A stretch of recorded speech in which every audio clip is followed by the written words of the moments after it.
ஜெய ஜெய சங்கர ஹர ஹர சங்கர மகாபெரிவா சரணம்.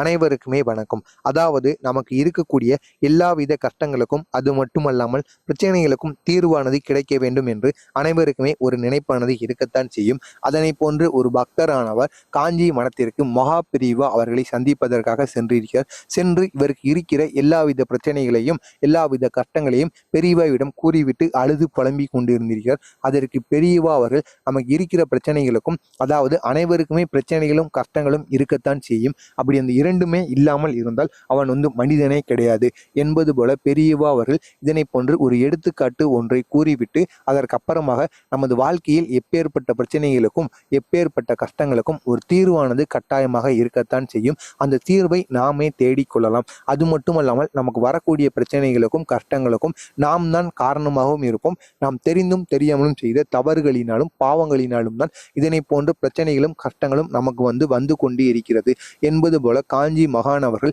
இதனை போன்று கூறியிருக்கிறார். அதற்கப்புறமாக மகாபெரிவா அவர்கள் அந்த பக்தரிடம் இதனை போன்று உனது வீட்டு நிலைவாசலில் 11 நாட்களுக்கு ஒரு முறையோ அல்லது மாதத்திற்கு ஒரு முறைகள் இதனை போன்று நீ செய்து வா. இப்படி நீ செய்து வருவதனால் உனக்கு இருக்கக்கூடிய எல்லாவித பிரச்சனைகளுக்கும் எல்லாவித கஷ்டங்களுக்கும் கட்டாயமாக ஒரு தீர்வானது இருக்கும் என்பது போல அவர் கூறியிருக்கிறார். அதாவது அவர் என்ன கூறியிருக்கிறார் என்று காண்பதற்கு முன்பாக நமது சேனலுக்கு நீங்க புதிய பார்வையாளராக இருந்தீங்கன்னா மறக்காம நம்ம சேனலை சப்ஸ்கிரைப் பண்ணி வைத்துக் கொள்ளுங்கள். உங்களுக்கு வேறு ஏதேனும் சந்தேகங்களோ அல்லது வேறு ஏதேனும் பிரச்சனைகள் இருந்தாலும் அதனையும் நீங்கள் கமெண்ட் வாயிலாக கேளுங்கள். உங்களுக்கு நான் அதற்கும் பதிலை தருகிறேன். அதாவது முதலாவதாக ஒரு எலுமிச்சை பழத்தை எடுத்துக்கொள்ள வேண்டுமாங்க. இந்த செயலை செய்வதற்கு முன்பாக வீட்டை அலசி விட்டு வீட்டில் பூஜை அறையில் விளக்கை ஏற்றிக்கொள்ள வேண்டுமா. ஒரு முழு எலுமிச்சம்பழத்தை எடுத்துக்கொண்டு அதனை நாளாக கீறத்தான் வேண்டுமாங்க. நாளாக கிழித்து கொள்ள வேண்டுமாங்க. 4 பகுதிகளாக அதை வெட்டக்கூடாது. அந்த எலுமிச்சம்பழத்திலே அந்த 4 துண்டுகளும் இருக்கத்தான் செய்ய வேண்டும். அந்த எலுமிச்சம்பழத்தில் அந்த 4 துண்டுகள் கட்டாயம் இருக்கணும். அது கையில் வரக்கூடாது. அந்த அளவிற்கு நீங்கள் 4 துண்டுகளை சிறிய அளவிற்கு வெட்டினாலும் பரவாயில்லை அல்லது பெரிய அளவிற்கு வெட்டினாலும் பரவாயில்லை.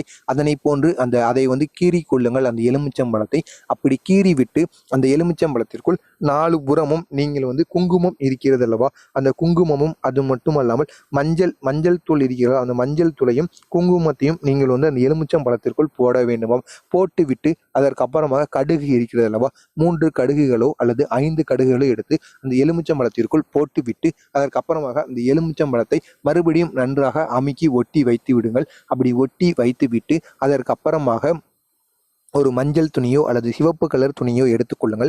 எடுத்துவிட்டு அதில் இந்த எலுமிச்சம்பழத்தை போட்டுவிட்டு அதை நன்றாக கட்டி உங்களது வீட்டு பூஜை அறையில் வைத்து அதை உங்கள் கையில் எடுத்து வைத்துக் கொள்ளுங்கள். உங்களுக்கு என்ன பிரச்சனைகள் தீராத பிரச்சனைகளும் அது மட்டுமல்லாமல் என்ன தீராத கஷ்டங்கள் இருக்கிறதோ அதை நீங்கள் உங்களது முள் மனதுடன் நினைத்து கொண்டு அந்த பிரச்சனைகள் அனைத்துமே சரியாகிவிடும் என்பது போல நீங்கள் நினைத்து கொண்டு நீங்கள் எந்த தெய்வம் உங்களுக்கு பிடிக்குமோ, இஷ்ட தெய்வமாக இருந்தாலும் பரவாயில்லை, குலதெய்வமாக இருந்தாலும் பரவாயில்லை, அவர்களிடம் நீங்கள் இதனை போன்று செய்ய வேண்டும். நான் உங்களுக்கு இந்த பிரச்சனைகள் தீர்வதற்காகத்தான் இதை போன்ற ஒரு பரிகாரத்தை செய்கிறேன். நீங்கள் தான் என்னுடன் இருந்து இந்த பிரச்சனைகள் என்னிடம் இருந்து போக வைப்பதற்கு நீங்கள் தான் எனக்கு வழிவகுக்க வேண்டும் என்பது போல உங்களை பிடித்த கடவுளிடம் நீங்கள் கூறிவிட்டு அதற்கப்புறமாக இதை எடுத்து உங்களது வீட்டு நிலைவாசலில் கட்டி வைக்க வேண்டும். இதை 11 நாட்கள் வரை இருக்க வேண்டும். 11 நாட்களுக்கு அப்புறமாக